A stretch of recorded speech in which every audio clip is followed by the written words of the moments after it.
Hey everyone, welcome back.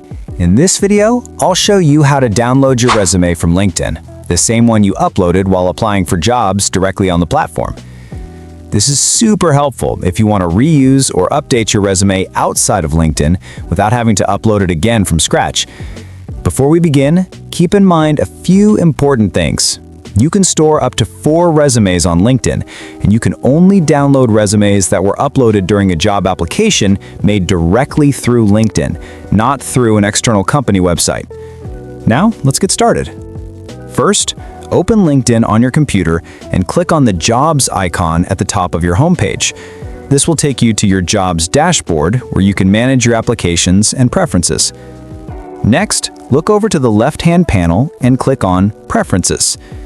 A pop-up window will appear.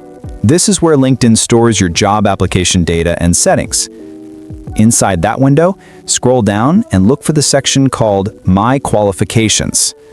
Under this section, click on Resumes and Application Data. Here, you'll see all the resumes you've uploaded for job applications on LinkedIn. Find the resume you want to download, and on the right side of that file, click on More. It looks like 3 small dots. From the drop-down menu, select Download. Once you do that, your resume will be downloaded directly to your computer as a file ready to open, edit, or reuse anywhere you need it. It's a quick and easy way to grab a copy of your LinkedIn uploaded resume whenever you want to make updates or share it elsewhere. And that's it. That's how to download your resume from LinkedIn using your job application data. If this guide helped you out, please don't forget to like this video, subscribe to the channel, and hit the bell icon so you don't miss any of our new tutorials. Thanks for watching, and see you in the next one.